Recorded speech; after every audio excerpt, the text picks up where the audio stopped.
नमस्कार स्टूडेंट, आज मैं आपको बताने जा रहा हूँ सोशल साइंस का चैप्टर आपका 21 रहेगा।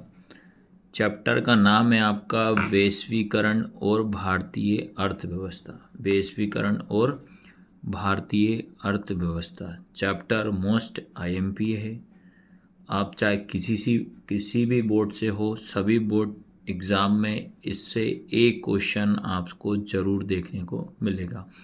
अगर आपने इसकी समरी, इसका सारांश अगर समझ लिया तो ये मान लीजिए बेटा, आपको पेपर में कहीं से कहीं तक किसी तरह से कोई परेशानी नहीं आएगी। ये इतनी गारंटी मैं ले रहा हूँ, ठीक है। तो चैप्टर स्टार्ट करने से पहले आपको कुछ हमारे चैनल हैं, हमारी आईडी वगैरह हैं, हमारी ऐप है, उनको आपको सब्सक्राइब ज़रूर करना है। ये मैं आपको बता देता हूँ। चलिए बेटा, सबसे पहले आपको याद रखना, हमारा यूट्यूब चैनल है, जो मेन चैनल है, क्या है हमारा main channel? Duggu coaching centre. Duggu coaching centre जो हमारा मेन चैनल है, इसमें आपको सारी चीज़ अवेलेबल मिल जाएंगी, ठीक है। सभी क्लासेस की मिल जाएंगी आपको। उसके बाद मैथ्स एक और चैनल है हमारा, मैथ्स बाय विकास भैया। इसमें मैथ्स के सारे बेसिक से लेके हाई तक के सभी सब मिल जाएगा। 10th क्लास के इसमें सेपरेट क्लासेस लगती हैं इसमें मैथ्स की। उसके बाद एक हमारी इंस्टाग्राम आईडी है डुग्गू कोचिंग सेंटर, इसको भी आप ज़रूर फॉलो कर लेना। इससे आपको जो भी इन्फॉर्मेशन रहेगी वो मिल जाएगी। एक आपको हमारी ऐप को भी डाउनलोड करना है गूगल प्ले स्टोर से, जिसका नाम है डुग्गू कोचिंग सेंटर। इसमें आपको सारे के सारे पेपर इजीली अवेलेबल मिल जाएंगे, चाहे आप 10th क्लास के हो, चाहे आप 12th क्लास के हो, किसी भी क्लास के हो, सभी क्लास के आपके एग्ज़ाम से रिलेटेड पेपर आपको ज़रूर मिल जाएंगे, ठीक है। ठीक है, तो बेटा क्लास जो स्टार्ट करने से, ठीक है, आपको क्लास स्टार्ट करने से पहले इस क्लास का जो बेस है वो 3 टॉपिक पे डिपेंड है। पहला वैश्वीकरण पे, दूसरा है आपका बहुराष्ट्रीय कंपनी से, तीसरा है WTO वर्ल्ड हेल्थ ऑर्गेनाइजेशन, विश्व व्यापार संगठन। तो आपको दिमाग में क्या रखना है, वो 3 टॉपिक को पहले अपन समझते हैं। वो क्या क्या 3 टॉपिक है वो पहले मैं आपको बताता हूँ। चलिए बेटा, आज की क्लास का जो पहला टॉपिक है आपका वैश्वीकरण, क्योंकि वैश्वीकरण का मतलब आपको समझ में आना चाहिए। अगर वैश्वीकरण का मतलब आप पर समझ में आता है तो आपको इस चैप्टर को ईजिली समझ में आएगा। वैश्वीकरण के बाद इसका सेकंड टॉपिक आपको आना चाहिए बहुराष्ट्रीय कंपनी। बहुराष्ट्रीय कंपनी के बाद आना चाहिए विश्व व्यापार संगठन, WTO होता है, ठीक है। तो आपका वैश्वीकरण क्या होता है वो मैं आपको बताता हूँ। तो देखो क्या होता है वैश्वीकरण, क्या है इसमें पहली लाइन कि विभिन्न राष्ट्रों के बीच, क्या है, विभिन्न राष्ट्रों के बीच परस्पर संबंध और तीव्र एकीकरण की प्रक्रिया ही वैश्वीकरण कहलाती है। मतलब राष्ट्र की बात कर रहा है, हमारे नेशन की बात कर रहा है। राष्ट्रों के बीच में जो अपना संबंध होता है, व्यापार का जो संबंध होता है, उनका एकीकरण, याद रखना क्या बताया मैंने, राष्ट्रों जो देश होते हैं उन देशों के बीच में आपस में व्यापार का संबंध, व्यापार मतलब कोई भी बिजनेस वगैरह अपन करते हैं उसका आपस में संबंध दर्शाना, और वो एक तीव्र गति से होता है जिसका एकीकरण होता है। एकीकरण मतलब होता है एक जैसा या आपस में मिलना या इकट्ठे होना। इस प्रक्रिया को क्या बोला जाता है, वैश्वीकरण कहते हैं। इतना क्लियर हुआ। फिर इसमें आपको ध्यान रखना है, ये लिखा हुआ है वैश्वीकरण का शाब्दिक अर्थ वैश्वीकरण का अगर अदर भाषा में बात करते हैं तो इसका अर्थ क्या होता है कि अर्थव्यवस्था को विश्व की अर्थव्यवस्था के साथ एकीकृत करने से लगाया जाता है। वैश्वीकरण से ही हमारे देश की इकोनॉमी का मतलब होता है अर्थव्यवस्था। वैश्वीकरण से ही हमारे देश की अर्थव्यवस्था में सुधार आता है और वैश्वीकरण के द्वारा ही हमारा देश तरक्की कर पाता है। ये मेन वैश्वीकरण ही होता है हमारे देश की अर्थव्यवस्था को बढ़ाने में और एकत्रित करने में। इतना क्लियर हुआ।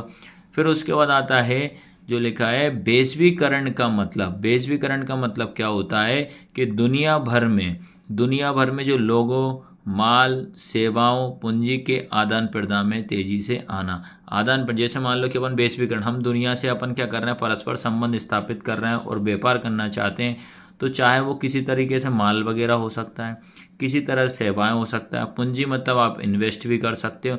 उनका आदान प्रदान, आना और जाना, में क्या होता है, तेजी से इसमें गति प्रदान होती है। आया सबको समझ? अब तो वैश्वीकरण का मतलब, वैश्वीकरण वह प्रक्रिया है जिसके द्वारा दुनिया के सभी लोग आपस में जुड़ गए। वैश्वीकरण के ही द्वारा क्या हो रहा है, दुनिया के जो लोग हैं आपस में क्या हो गए, जुड़ चुके हैं, मिलना जुलना उनका स्टार्ट हो चुका है, उसमें परस्पर संबंध स्थापित है। इतना आया।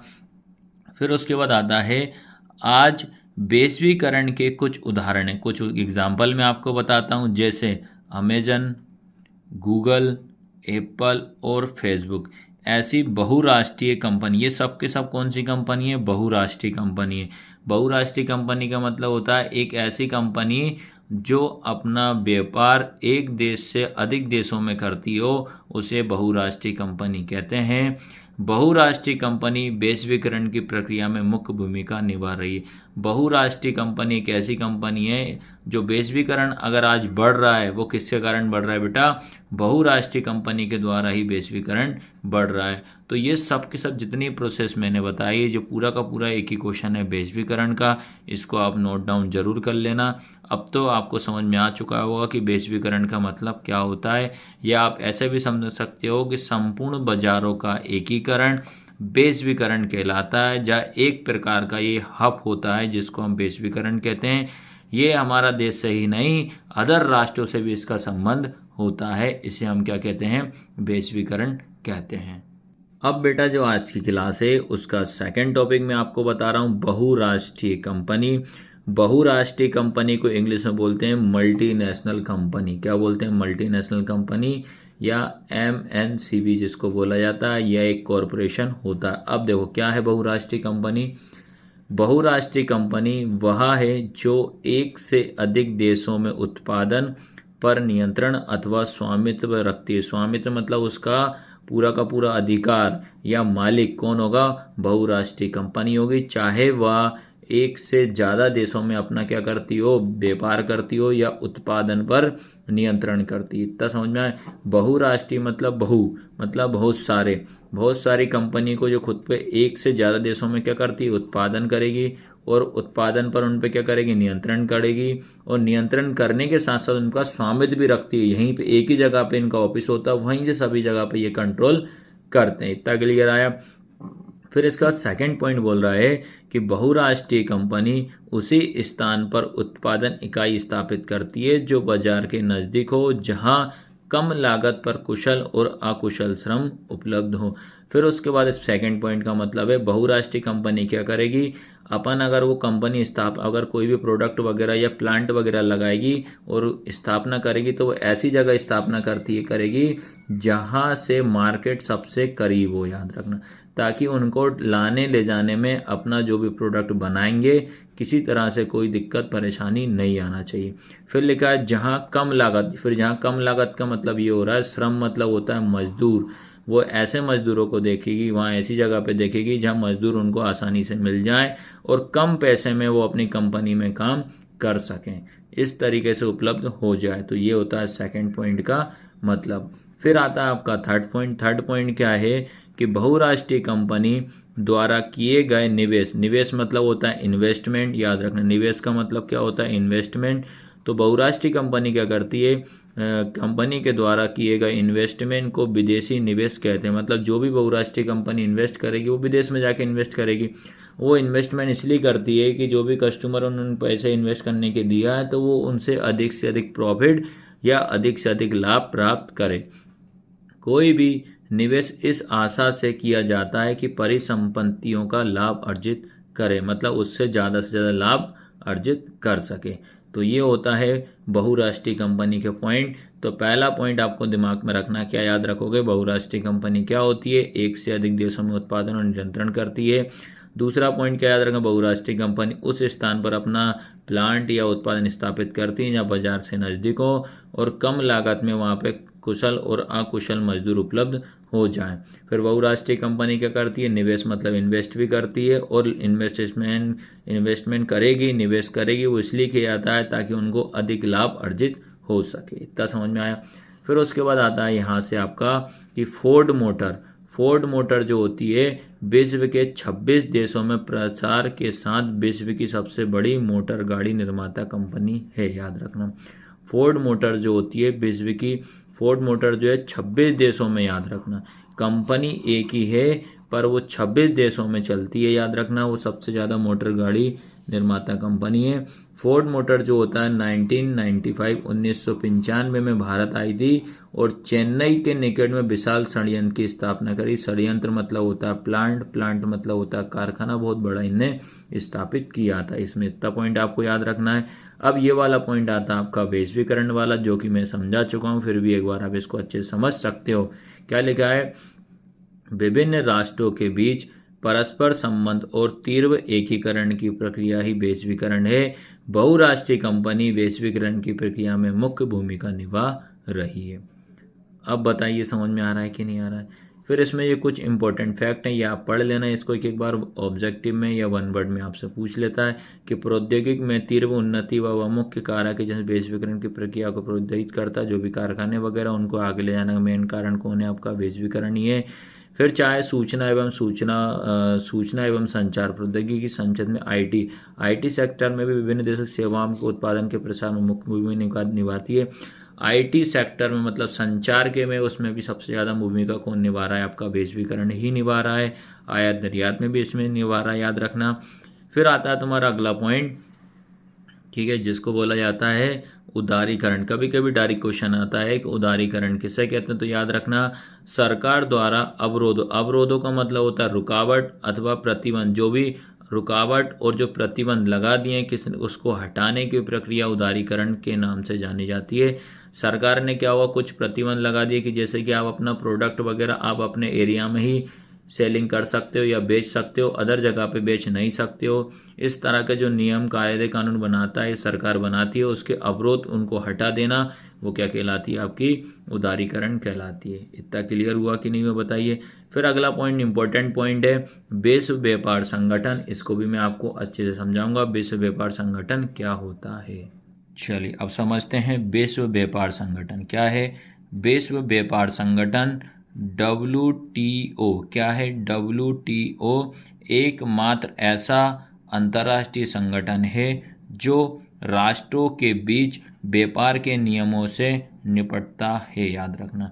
विश्व व्यापार संगठन एक ऐसा अंतर्राष्ट्रीय, पहली चीज तो क्या दिमाग में रखना, जो WTO जो होता है एक अंतर्राष्ट्रीय संगठन होता है, ठीक है। कौन सा होता है? राष्ट्र के ऊपर भी कौन सा होगा? आपका एक अंतर्राष्ट्रीय संगठन होता है जो राष्ट्र के बीच, व्यापार मतलब क्या होता है? बिजनेस के जो भी नियम कायदे कानून होता है उनसे ये क्या करता है? निपटता है। किसी भी अगर कोई बिजनेसमैन है उनको कुछ परेशानी वगैरह आती है उनसे ये निपटने का काम करता है। इसको बोला जाता है विश्व व्यापार संगठन। अब तो क्लियर होगा विश्व व्यापार संगठन क्या है। फिर उसके बाद आपको पता होना चाहिए अब तक 166 सदस्य हैं, याद रखना। जो विश्व व्यापार संगठन है उसमें अभी तक 166 सदस्य हैं और 30 अगस्त 2024 तक, याद रखें। ये काउंटिंग कब तक की गई है? 30 अगस्त 2024 तक इसमें काउंट किया गया है कि इसमें अभी तक 166 इसमें सदस्य हैं। तक क्लियर। फिर उसके बाद आता है विश्व व्यापार संगठन आर्थिक विकास एवं रोजगार को लागत में कटौती कर सकता है। विश्व व्यापार संगठन जो होता है आर्थिक विकास और रोजगार की लागत में क्या कर सकता है? कटौती कर सकता है।